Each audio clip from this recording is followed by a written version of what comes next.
The three characteristics of master coaching apply to you and your clients and guarantee all of your success. We break them down today, give examples of them today, reminders of how to use them to create results for you and your clients and your team and your family members, all through the Talent Code by Daniel Coyle. So we break down chapter 8 of the book today. It's juicy, it's amazing, it's loaded with excitement. So without further ado, let's get into the episode.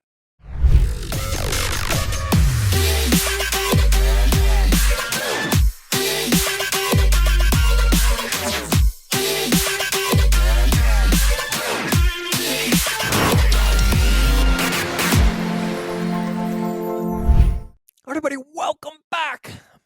I don't know why I say the Mind of George show so many times, like you don't know what you're listening to, because you totally do. And I just became extremely self-conscious about that in this moment. So I apologize for being a broken record, but welcome back to chapter 8 of the Talent Code by Daniel Coyle, normal spiel. This is part 8. If you haven't listened to parts 1 through 7, go get a refresher. If you have, welcome back to the party. And I'm going to dive right in because today is about mastery, master coaching. Okay. So when we go back to episode 391, we talked about mastering coaching, how incredibly important it is to have a master coach and how to find one based on your needs. Today, we're going to shift gears to talk about how you can become a master coach for yourself and others and dive deeper in what makes these talent whispers so successful as growing talent as others. At what makes them so successful at growing talent in others, right? So to refresh your memory on what a master coach is. A master coach doesn't have to be a world accomplishing leader who's conquered countries or enemies or anything of that nature. It doesn't have to be someone famous, living a lavish lifestyle, having status, or anything that most coaches want you to think. In this book, it instead refers to these three characteristics. Number 1, they listen far more than they talk. Number 2, they are allergic to giving a pep talk or inspiring speeches. They focus on offering small, targeted, highly specific adjustments. And number 3, they have an extraordinary sensitivity to the person they are teaching and customize each message to the student's personality. These are the 3 characteristics of master coaching, and these are things that are very important to me as well, and something that I thrive in like making me happy and creating for people. And I will say that the number one thing that I've noticed about people that I've coached is more than anything, they just want a friend and somebody who can hear them, to just feel safe, to talk and to share their fears and to share everything that's coming up. And unfortunately, we live in a society where, like, if you're not celebrating every win, if you're not happy-go-lucky, if you're not boom, you're kind of bad and wrong, and it creates this shame cycle. And one of my favorite things with my clients when I work with people is just listening and getting to hear and create connection and feel safe and watching in those moments as they unlock all of their own clarity, because they just needed somebody to be with them, to see them. And it's one of my favorite parts. And number 2, on they're allergic to giving a pep talk or inspiring speeches, I will say that this was the part of my mastering coaching that I wasn't really good at. And then I had to learn how to do it to myself first. And I think what's so big about this is that when it comes to coaches, what I describe as the burden of leadership is when you have the ability to see somebody's next 10 steps and knowing that you can only give them one in order for them to achieve all 10. And what I love about coaching is being able to hold people's possibilities and potential, and then being able to give those small bite-sized pieces when we talk about the movable middle.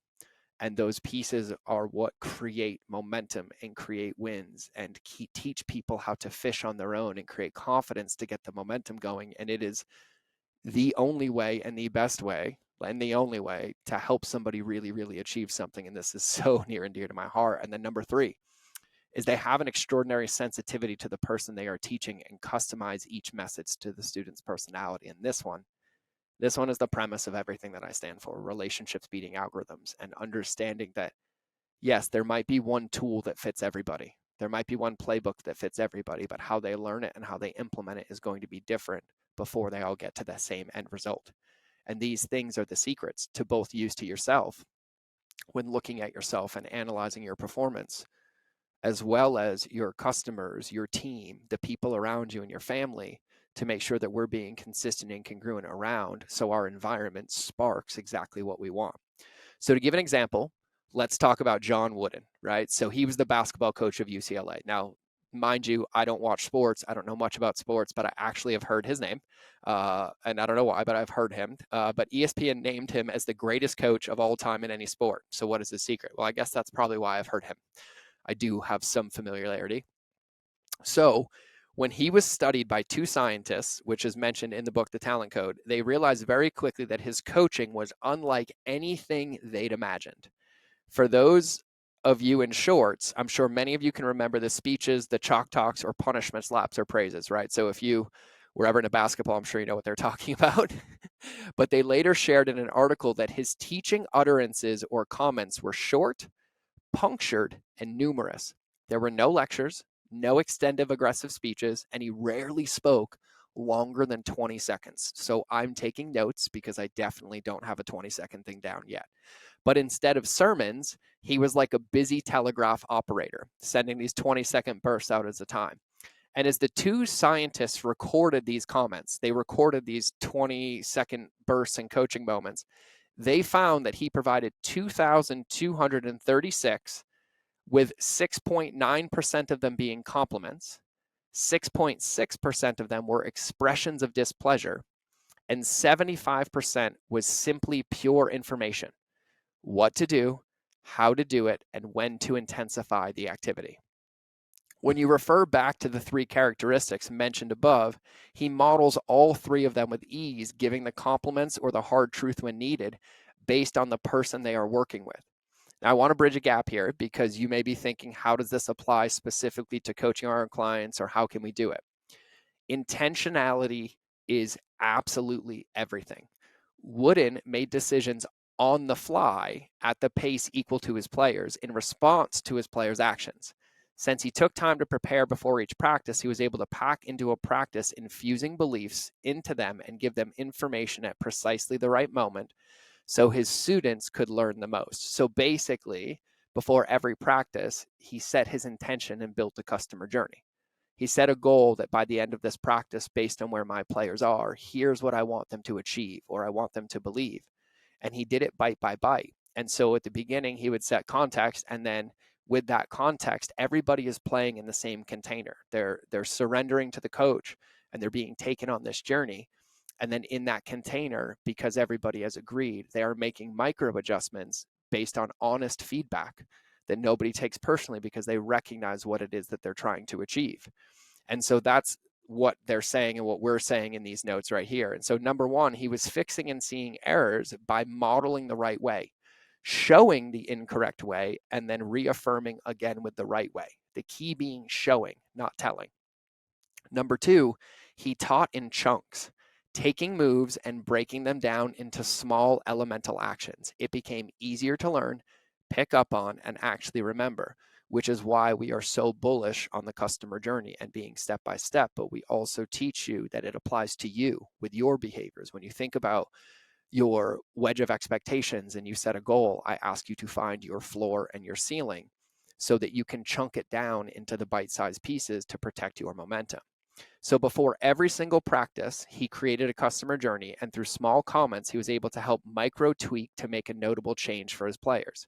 He was quoted to say, "Don't look for the big, quick improvements. Seek small improvements one day at a time.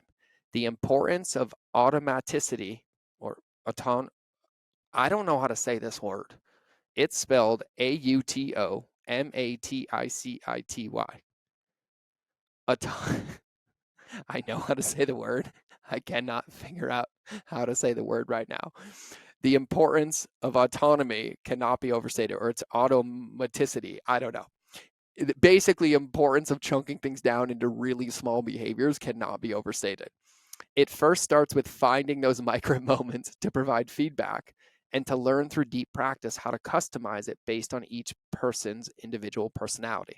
It's practicing it and embracing the mistakes along the way that create the improvement and the growth. As you go about this week, I want you to think back to those three characteristics when it comes to master coaching, when you're having a conversation with your team, a client, even a family member, or more importantly, with yourself. When you're in your brain, when you are looking at your day, I want you to run those by yourself as well. instead of allowing your brain to ruminate and say, well, you did this and you did this, how can you quiet your brain to just be and exist and listen more, right? How can you sit with those feelings and those emotions that you're having and maybe write them out on a piece of paper of everything that's getting in the way, but then allow yourself to summarize it and say, hey, in all of that, what's one thing that I can improve right now, right? And then maybe you take that one thing and then to apply it to yourself in how you can customize it to your personality. Look at your day, look at your environment, look at your wedge of expectations, and then put that thing into practice that allows you to consistently do it for a long enough period of time that would have the ability to take over on its own, drive itself, and make a positive impact. And so maybe it's when you're sitting down with a team, ask more questions, listen more. Are we chunking it down? Are we providing it in feedback that's honest, that's based on growth? Or is it overwhelmed in story? And one of the things that I do when I work with my clients and also with my coaches, because this supports me, is when we work together to even protect these rules to understand what coaching is, we'll make rules about even acknowledging what we're talking about. And so sometimes they'll be like, oh my God, I'm having all these emotions. I just need to let them out. And I'm like, amazing, just let them out, right? But if they're coming asking for a coaching question or a problem, then they might message and I might say something like, I need the facts I need the facts and feelings, not the story, is something that I'll say. And so then they'll listen to the message and they'll hear it back and they'll hear underneath like, oh my God, I'm failing and I've never done it before. And boom, boom, boom. They'll find the actual facts and the feelings and they'll say, oh, I feel scared or I'm overwhelmed, and boom. And then when we have those, we have the thing that we need to get to work on. Those are the things that we adjust into, that we make attunement to.